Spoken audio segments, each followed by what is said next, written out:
warahmatullahi wabarakatuh. Anak-anak, keterampilan menulis adalah keterampilan yang sangat luar biasa. Banyak orang-orang sukses karena menulis. Banyak orang-orang sukses dengan jalan pintas karena menulis. Bahkan orang yang sudah mati pun karya-karyanya masih banyak digunakan hingga saat ini. Kamu tidak bisa berorasi, maka kamu harus bisa menulis. Apalagi kamu bukan anak raja, maka menulislah.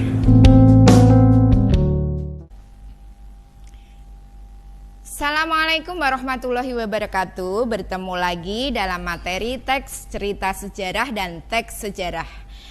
Kali ini kita akan membahas tentang ketatabahasaan atau penggunaan bahasa teks cerita sejarah. Dalam teks cerita sejarah atau teks sejarah, bahasa-bahasa yang digunakan atau penggunaan bahasanya ada beberapa. Yang pertama, menggunakan makna lampau.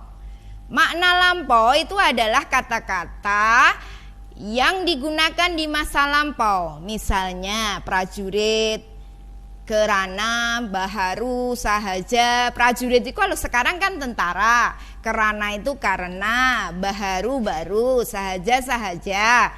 Nah, itu kan makna-makna lampau. Ya, biasanya seperti itu. Kita lihat contohnya ya.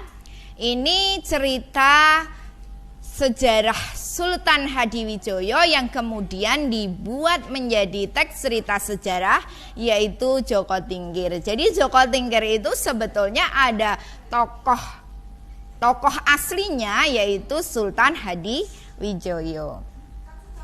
Pemuda itu tampak bermuram pula, mengenakan selempang yang menopang belati kecil dan keris di punggungnya.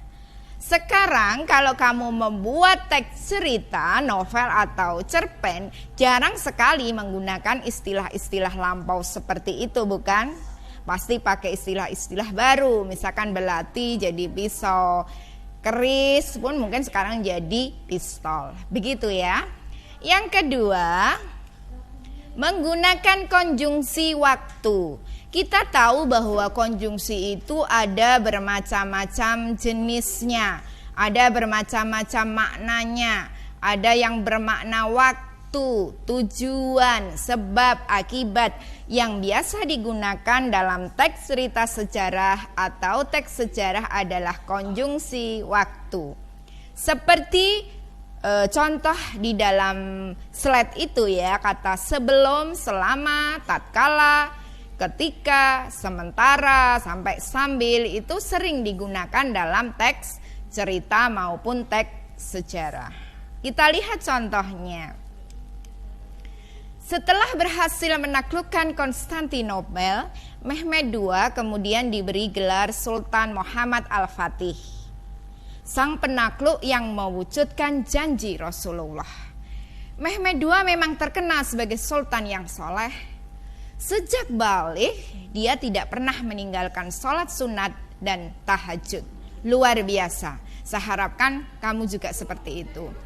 Kata setelah sejak adalah kata sambung yang menyatakan makna waktu. Gitu ya, nanti bisa kamu praktikan kalau kamu membuat teks cerita atau teks sejarah. Yang ketiga, menggunakan fungsi keterangan tempat dan waktu. Ya. Kalau kita lihat sebuah kalimat yang lengkap itu pasti ada subjek, predikat, itu wajib ya. Minimal kalimat itu punya struktur subjek dan predikat. Nah, paling lengkap akan kita tambahi objek dan keterangan. Di dalam keterangan itu ada bermacam-macam keterangan. Ada keterangan tempat, ada keterangan waktu, keterangan tujuan, ya, keterangan sebab dan sebagainya. Kita lihat contohnya. Sultan Mehmed II atau dikenal Muhammad Al-Fatih dilahirkan pada, ini menyatakan keterangan waktu pada 29 Maret 1432. di Andrianapolis, menyatakan keterangan tempat. Sama ketika kamu menulis autobiografimu, ya, sejarah pribadimu, saya lahir di Klaten. Di Klaten tempat pada tanggal, ya, 7 September 2015, misalkan seperti itulah. Itu kan tempat dan waktu, biasanya sering digunakan. Yang keempat, menggunakan kata kerja material atau fisik. Jadi fisik yang akan kita gunakan dalam kata kerja itu, jadi aktivitas fisik, ya, misalkan berlari, menulis, membaca, itu kan fisik kita yang melakukan. Kalau membaca ya mata yang bergerak, kalau menulis tangan kita dan mata kita, kan begitu. Nah, itu kata kerja fisik, material. Mengalahkan, menyingkirkan Sultan Hasanuddin wafat, digantikan, mengalahkan kerajaan Sunda. Ajaran Islam yang tidak mengikuti ajaran Islam menyingkir. Nah, ini termasuk, ya. Pondok Madani, ini Negeri 5 Menara, memperkenalkan, jadi kenalan, ya, bersalaman biasanya kan begitu. Menulis, mendorongku, ada gerakan. Nah, itu termasuk kata kerja material. Selanjutnya, yang kelima, menggunakan kata kerja mental, berkaitan dengan psikis, pikiran, dirasakan, kan gitu ya. Kaitannya dengan kata kerja seperti itu. Khawatir, dibiarkan, direnungkan, dipikirkan, itu termasuk kata kerja psikis. Tidak ada yang dikhawatirkan dari kejadian itu, kan? Mengapa kamu minta tolong aku? Tanya Via agak heran. Ini karya dari Matahari di Ujung Al-Aqsa, ya, kutipannya. Berikutnya, yang keenam, menggunakan dialog atau kalimat langsung. Kalau kita berdialog kan berarti ngomong langsung, ya, berbicara langsung. Cirinya yang pertama ada tanda kutip. Kemudian ada perubahan kata ganti orang. Misalkan dia bisa menjadi saya, nama orang bisa menjadi aku, ya, seperti itu. Kalau kamu nanti membuat novel, silahkan kata ganti tidak harus aku. Setiap daerah kan punya beda-beda istilah, ya. Aku, inyong, ya, terus apa lagi ya kalau di daerah yang lain, ya, kalau di Prancis misalnya the, ya. Kemudian yang ketiga, perubahan kata kerja. Jadi kata kerjanya biasanya menggunakan imbuhan. Kalau dialog itu tidak ada imbuhannya. Imbuhannya cenderung dihilangkan. Kita lihat contohnya. Ini kalimat tidak langsung. Hawa mengatakan kepada Via bahwa dia menunggu di Masjid Al-Aqsa, Klaten. Kalimat tidak langsung. Kita buat menjadi kalimat langsung. Mengatakan menjadi kata. Kata Hawa. Aku. Tadi kan Hawa menjadi aku.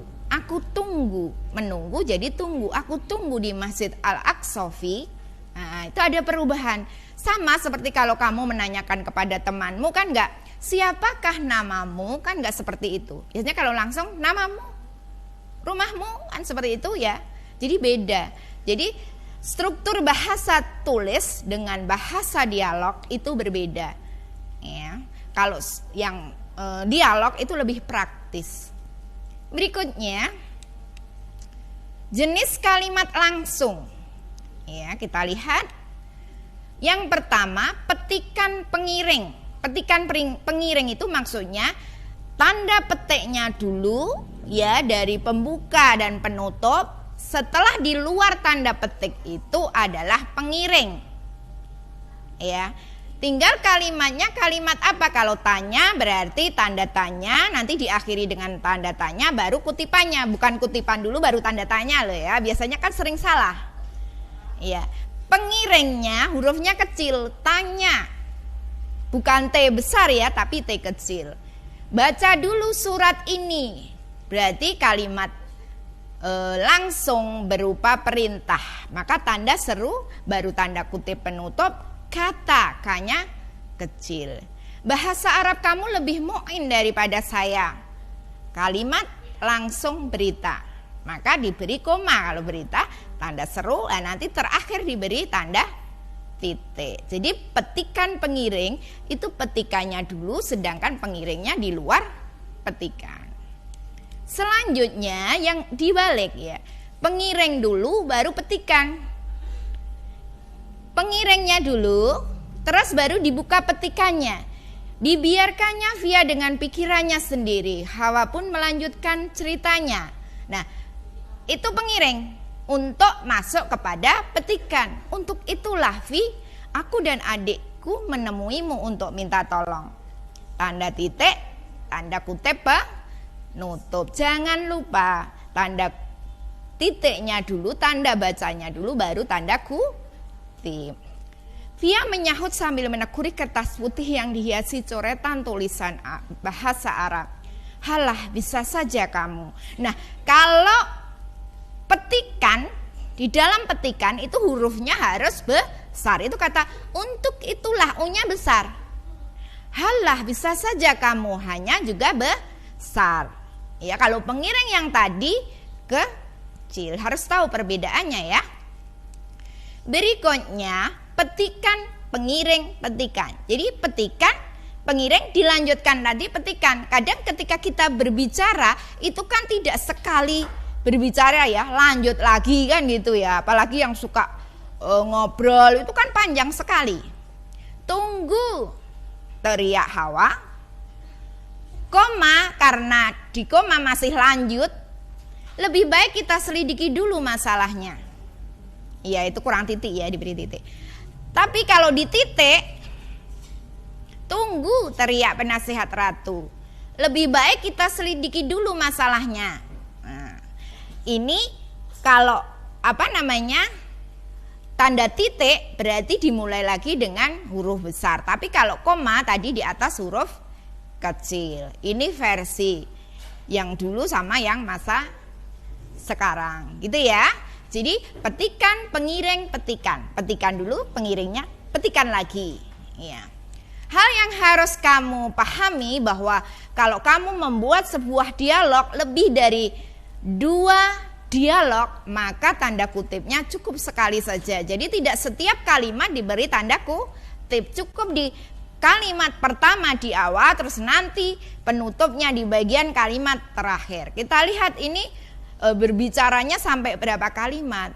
Ya, biasa saat itu dia agak ngegas ketika ada pengecekan di pintu masuk Masjidil Aqsa. Kalimat pertama. Karenanya sampai titik yang biru itu kalimat kedua, tidak ada tanda kutipnya. Yang pertama tadi juga tidak, penutupnya belum masuk ya. Akhirnya adikku bisa sholat di tempat itu. Itu kalimat ketiga, maka tanda kutipnya baru diberikan di terakhir. Jadi kalau kamu berbicaranya panjang sekali sampai beberapa kalimat lebih dari 2, maka cukup 1 tanda kutip di awal dan di akhir. Tidak perlu di setiap kalimat diberi tanda kutip. Begitu ya. Selanjutnya menggunakan kata kerja yang menunjukkan kalimat tak langsung. Kalau tadi kalimat langsung, sekarang kalimat yang tak langsung. Ya, lah kata kerja yang digunakan apa? Biasanya kata kerjanya ada imbuhannya kalau kalimat tak langsung. Tadi sebaliknya, yang langsung itu biasanya hanya kata dasar, tidak menggunakan imbuhan. Mengatakan, berkata, menjawab, bersorak.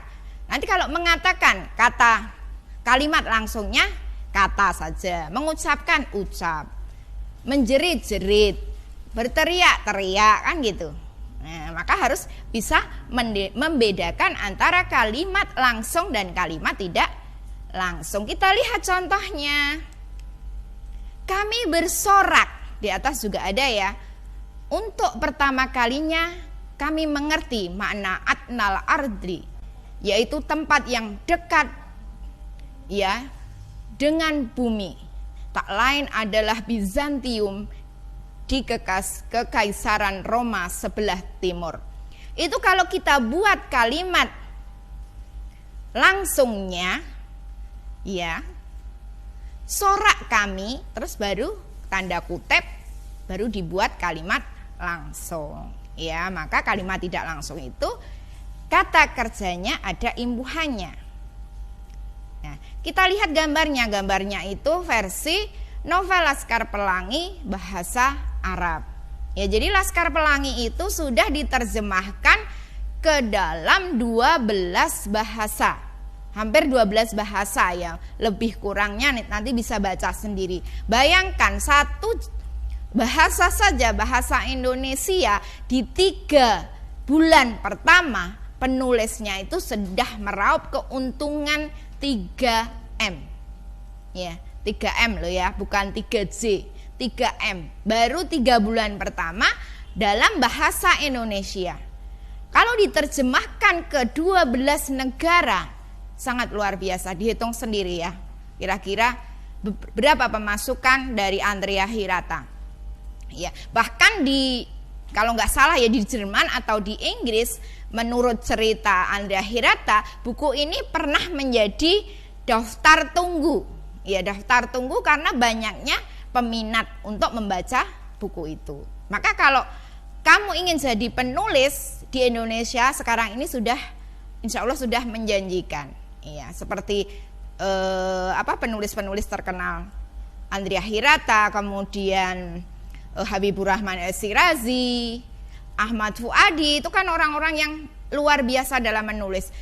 Dan kamu lihat nanti karyanya itu sebetulnya sangat sederhana, tidak rumit seperti yang kamu pikirkan, gitu ya. Lanjut.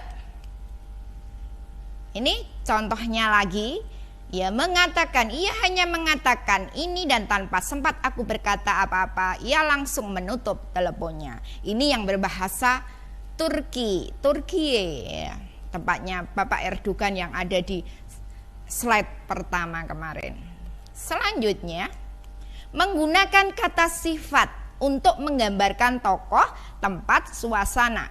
Kalau kamu ingin mendeskripsikan tokoh, tempat, suasana, ingat kemarin harus dideskripsikan secara lengkap, ya, detail. Ya, mereka pun menyusuri tempat parkir yang masih lengang untuk masuk masjid. Itu belum begitu lengkap, belum begitu detail. Kamu bisa mendetailkan lagi. Gadis yang tersenyum tipis dan manis, tambah lagi. Ya, via nama gadis manis berkulit sawo matang itu. Lah, itu lebih detail, lebih menarik kalau dalam sebuah novel. Ya, mengapa novel itu halamannya tebal? Itu karena deskripsi yang sangat tajam. Ya, semakin tajam maka semakin tebal. Misalkan saya berjalan ke pintu, keluar pintu, itu bisa dideskripsikan menjadi 2 halaman bahkan 3 halaman. Maka harus dilatih. Iyalah, ini nanti kaitannya dengan tata kalimat, ya. Yang ke-8, menggunakan makna kias. Makna kias itu makna yang tidak sebenarnya. Biasanya berupa ibarat, pengandaian, sindiran, ya. Mengapa digunakan ini? Karena dalam sastra, makna kias ini memperindah deskripsi, narasi, sehingga membuat cerita lebih menarik. Ya, pakai hiperbol ya. Langit menjerit. Lah, itu kan akan lebih menarik daripada langit bergemuruh. Pasti akan lebih kalau dibaca itu lebih tajam maknanya. Ya, maka gunakan makna kias. Kita lihat ya contohnya, kami terlalu bermimpi tinggi akan berkelana dan menggenggam dunia tanpa tahu bagaimana caranya. Menggenggam dunia. Coba kalau menguasai dunia itu hal yang kalau kita dengar hal yang biasa. Menguasai dunia dibaca biasa, tapi kalau menggenggam dunia, membakar semangat daripada menyemangati, beda kan? Iya. Nah, ini kita lihat. Ini dari buku Laskar Pelangi. Mulutku ternganga dan aku menahan napas ketika Heriot menggambarkan keindahan Endensor. Endensor suatu tempat ya di Prancis kalau nggak salah ya. Lereng-lereng bukit yang tak teratur tampak seperti pengibaratan berjatuhan. Puncaknya berguling-guling tertelan oleh langit. Iya, itu kan mengibaratkan apa ada bukit itu berguling-guling tertelan oleh bumi, tapi dalam bahasa sastra, dalam novel non-fiksi ini sangat dibutuhkan untuk menarik para pembaca dan tentu saja menambah jumlah halaman. Pegunungan tinggi yang tak terbentuk itu mulai terurai. Ya biasanya yang terurai apa? Nah, ini kan terurai menjadi bukit-bukit. Ya, kemudian yang bawah lagi, rumah-rumah petani terbuat dari batu yang kukuh dan berwarna kelabu, tampak seperti pulau di tengah ladang. Jadi seperti pulau, seperti tanjung yang hijau. Seperti itu ya. Jadi nanti saya anjurkan kalau kamu membuat teks novel, tajamkan. Ya. Jadi bermainlah dengan kata. Kalau orang memasak, ya chef itu memasak, meracik bumbu, maka kamu harus pandai meracik tulisan. Demikianlah ya yang kita pelajari tentang ketatabahasaan. Ingat ya, kalau kamu sudah terampil menulis, maka suatu hari kamu harus menulis. Karena apa? Di dalam sebuah hadis sahih disebutkan, jika seorang meninggal dunia maka terputuslah amalnya kecuali 3 hal: sedekah jariah, ilmu yang dimanfaatkan, dan doa anak yang saleh. Ilmu yang dimanfaatkan salah satunya adalah buku yang kamu tulis yang bermanfaat bagi banyak orang. Ingat, jangan menulis buku yang tidak bermanfaat, karena ya itu akan menjadi amalan buruk yang akan tetap dipertimbangkan walaupun kita sudah meninggal. Semangat menulis, ya. Ingat, menulis adalah membuat sejarah.